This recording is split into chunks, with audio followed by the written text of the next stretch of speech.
Hello everyone, on this video, I will show you the code on our last performance task on C#. Our last performance task, magpo-perform tayo dito ng C# operators. So dahil C# operators, gagamit tayo ng numerical values. So ano yung kailangan natin na value? 25 and 15. What is the operations na ipo-perform natin? Addition, subtraction, modulo by 2, multiplication by using shorthand operator, so it will be multiplied by 2, greater than, less than or equal, with or, left shift to 5, and right shift to 2. So, nilagay ko sa comments yung instruction na gagawin natin para minutes tayo kung ano yung pagkakasunod-sunod. First, let's declare muna yung two variables natin na paglalagyan natin ng dalawang constant value. So, dahil numeric value, gagamit tayo ng variable type na integer, num1, and then 25. So, for our next variable, num2 is equal to 15. So, we can separate it by using comma. Pwede rin naman ganito yung declaration na gagawin nyo. Integer space, num2. Then, lagay mo lang dito ulit yung semicolon. So, in every statement, it must end with semicolon. Tandaan niyo yan, guys. So, next step. I-print out muna natin yung two numbers na dineclare natin. So, in printing out, we are using console. Or, in displaying, we are using console.writeLine. So, console.writeLine, num1, and then, lagyan mo siya ng semicolon, and num2. So, num1 and num2, so, may error because kailangan lagi natin siya lagyan ng plus. Okay. So, naging addition ba kapag ganito yung nangyayari? So, no, hindi siya naging addition because meron tayong string sa gitna. So, it is not directly num1 plus num2. So, hindi po guys. Dahil meron tayong nilagay na string sa gitna, it will separate by the plus sign. So, let's try to print it out first. Okay, na-print ba si num1 and num2 natin? So, may lag. Ayan. 25 and 15. So, okay na tayo sa printing out ng num1 and num2. Ngayon, let's proceed sa mga operators na gagamitin natin. There are two ways on performing the operators. Pwede nyo siyang directly ilagay sa loob ng console.writeLine. So, kagaya nitong gagawin ko. Console.writeLine. So, ang nakalagay dun is the sum of, okay, nasa loob dapat ng double quotation, the sum of num1 and num2 is. So, sum, we are using addition. So, declare na tayo ng parentheses. Lagay mo lang num1 plus num2. And then, semicolon. So, lagyan natin ng space.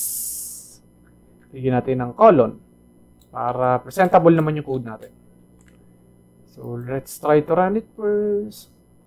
So, ayan. The sum of num1 and num2 is 40. So, ano yung another way na pwede nyo gawin? Pwedeng ganito, guys. Declare a variable for sum and ilagay nyo dyan ay num1 plus num2. Okay, so burahin mo na to. Hindi mo na to kailangan. Itong formula na to, lagay mo na lang dito yung sum. So, sum na yung bahalang mag-compute ng num1 plus num2. So, you try to run it. So, ayan. Ganun pa rin yung result niya. 25 plus 15 is equal to 40. The sum of 25 and 15. So, for this video, ang gagawin kong flow ay declaration ng variable sa mga result. So, kung ang ginawa niyo naman is inline or sa loob kayo ng console.writeLine naglagay ng formula, it's okay. Same output pa din naman yung lalabas doon. Next is the subtraction operator. So, subtraction operator, let's declare another variable for sub. Pangalanan natin siya ng sub. And then the operation is num1 minus by num2. So, lagay lang natin dito. Pwede nyo na i-copy para mabilis ang code. Copy. Lagay mo dito is the difference of num1 and num2 is, lagay mo dito si sub. Control save. Let's try to run. So, as you can see, in every code, dinadagdag ko, chinecheck ko kung ano yung magiging output niya. Kung gagana ba yung code natin. Okay, so parang mas gusto kong gawin tong number 1. And number 2. So, copy ka lang to, and then lagay natin siya dito. Para presentable. Ayan, number 1 and number 2. So, next. Modulo. So, paano ba i-perform ang modulo operator? Tawag ulit tayo dito ng integer. Lagay natin is mod. And then, ang code for modulo is, kukunin natin yung modulo ng, sige, modulo ni first number.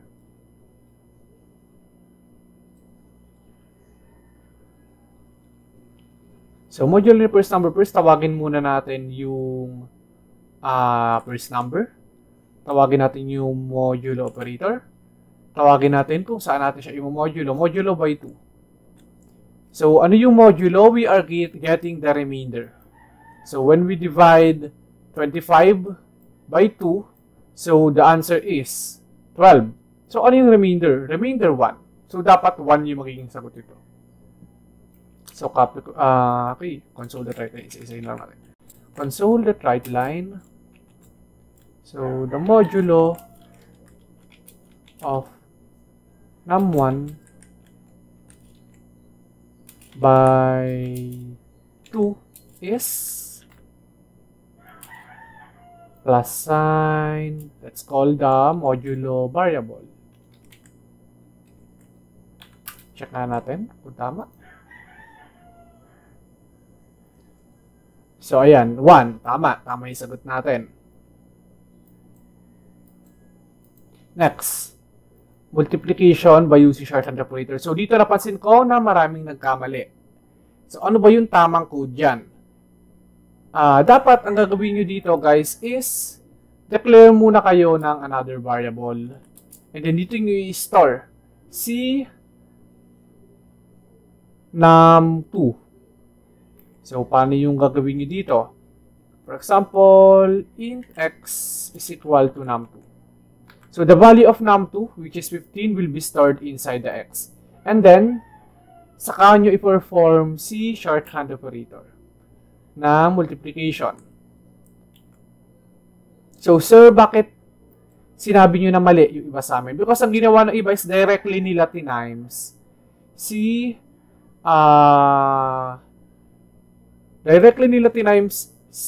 num2 sa 2. And then, ang nangyayari is mali yung naging answer after ng multiplication by shorthand operator. Because, na-save yung value or yung product sa loob ng num2. So, paano yung na-save? Ganito yung nangyari. For example, si num2, which is 15, times 2 is equal to 30. So, when you perform the shorthand operator, ang itsura na shorthand operator na ginawa ng iba ay ganito. Num2 times equal to 2. So, ibig sabihin, si 30 ay nasave na kay num2. So, the value of our num2 after the shorthand operator will become 30. So, when we perform the greater than, less than, with or, left shift to 5, right shift to 2, so, ang ginagamit na natin na value ng num2 is 30 instead of 15.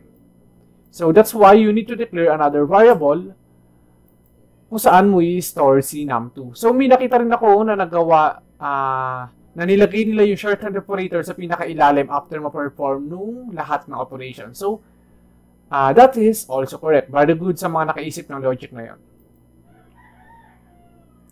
So, let's now call our shorted operator.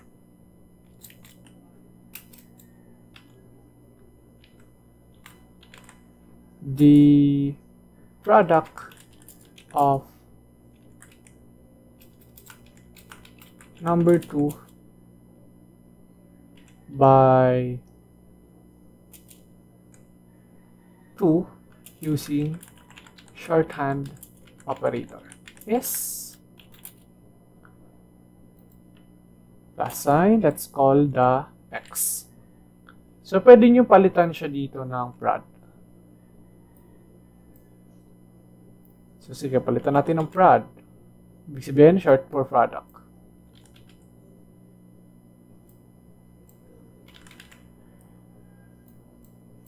Okay, next step. Greater than or less. Greater than, then less than or equal, and so on. So, we are using comparison operator na. So, console.write line. Dito guys, pwede nyo na siyang directly rin ilagay. So, S number 1 greater than number 2.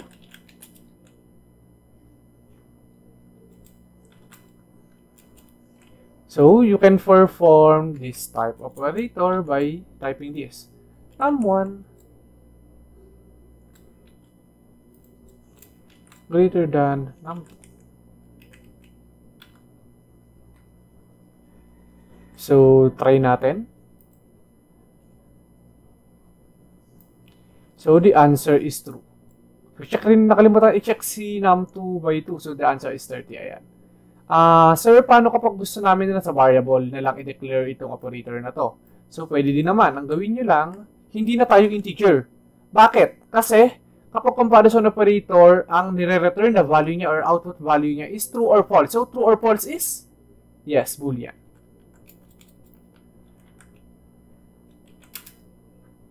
So, boolean.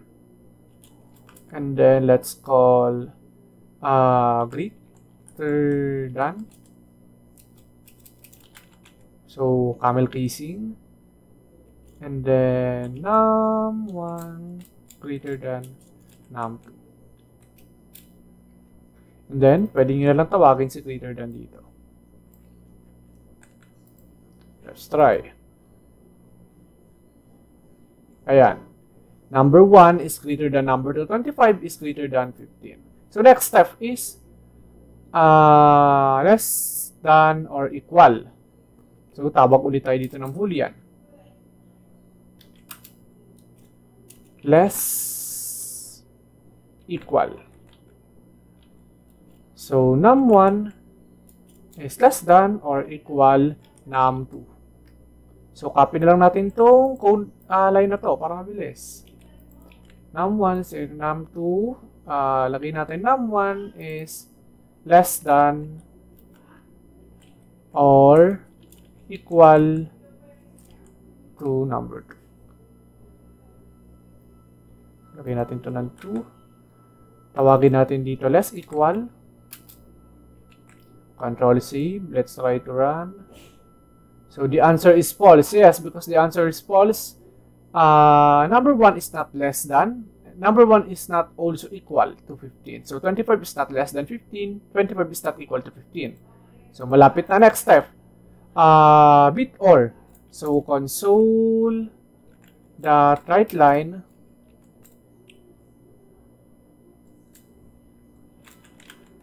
Okay. Number 1 bit or the bit or operators pala. Sorry.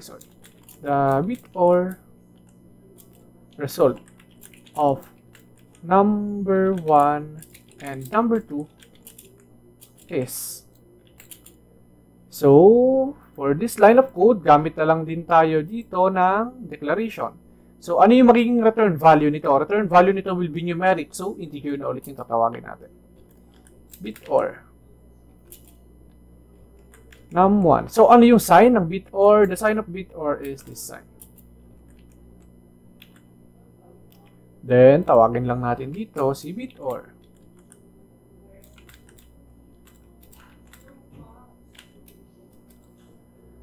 Next is left shift to 5. So, for this one, directly ko na lang siya i-declare dito sa ilalim.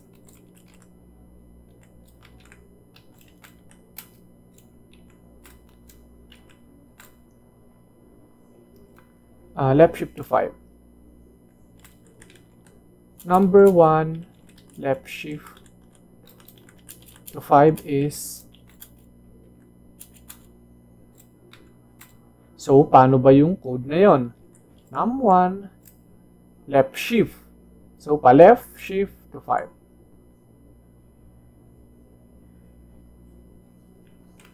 So, what will be the answer?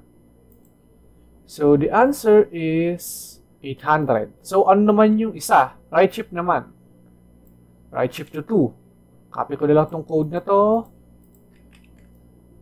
Number 2. Palitan ko dito ng right shift to 2. So, palitan natin dito yung operator. Right shift. This one. Palitan mo yung value. 2. Control save. And then, that's it. The answer is 6. So, that is your PT. So, check natin yung answer. 25 and 15. The sum. 25 plus 15, 40. 25 minus 15, 10. 25 modulo by 15. So, the remainder... 25 modulo by 1. The remainder of this operation is 1. The product. So, 15 times 2 is 30. Is number 1 greater than to number 2? The answer is true. Less than or equal? The answer is false. The bit operators are 31, left shift 800, right shift 6. So, that is the code for your PD. So, kung iba yung code na ginamit nyo but the same result, so it's okay. Pasok pa din siya sa scoring. Pero kung ang ginamit nyo na code, especially here in product, is not like this or hindi nyo nilagay yung solution nyo sa pinakailalim, probably mali yung magiging output niyan. Kasi masasave yung answer nyo ng product sa loob ng num2. So, the value of num2 will become the product of your operator. So, hindi na siya yung constant value natin. So, here's the tip naman for your exam. So, sabi ko sa inyo, kamukha ng performance task natin yung exam natin. So, sa performance task, constant value yung ginagamit natin. Sa exam, the value is from the user. So, paano ba yung gagamitin natin doon? And here is the code. So, sa exam natin, kailangan the user must enter the first number and second number. So, ano yung code? Una, first number, output natin. And then, let's change the variable first. May error siya because na-declare ko na itong variable na to. Input 1. So, declare tayo ng isang variable, input 1, and then what will be the value? So, the value is console.readline. So, di ba console.readline ay ginagamit natin to accept user input. And then, in-store natin siya sa input 1. But before that, tandaan nyo na ang dinire-return ng isang console.readline is string. That's why kailangan mo pa siyang i-convert sa isang data type. So, ano ba yung data type na gagamitin natin? Integer. So, we need to convert it to integer. Convert that to int32. So, in the second number, ganun din. Palitan ko lang siya ng input 2. So, next step. Perform tayo ng operators using the value na in-input ni user. So, declare lang tayo dito ng console.readline. Console.writeline. Then, ilagay natin dito the sum of the two values. Yes. So, lagay natin dito yung input 1 plus input 2. So, kung umabot ka sa video na to, malaking tulong to because magkakaroon tayo ng remedial exam for your test. So, input 1, input 2, the sum, and the output is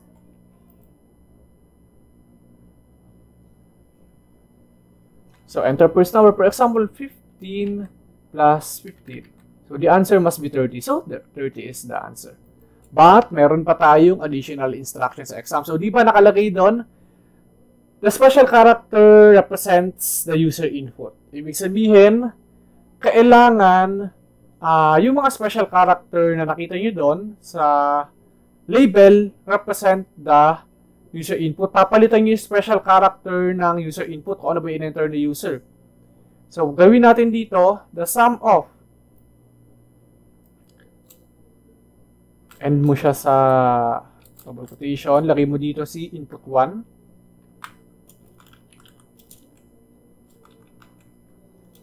Plus sign, and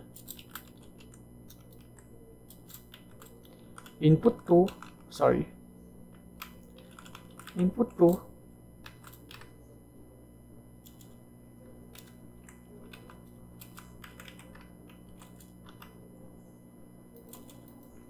ibig sabihin, dapat lalabas dito yung the sum of first number, second number is equal to its sum.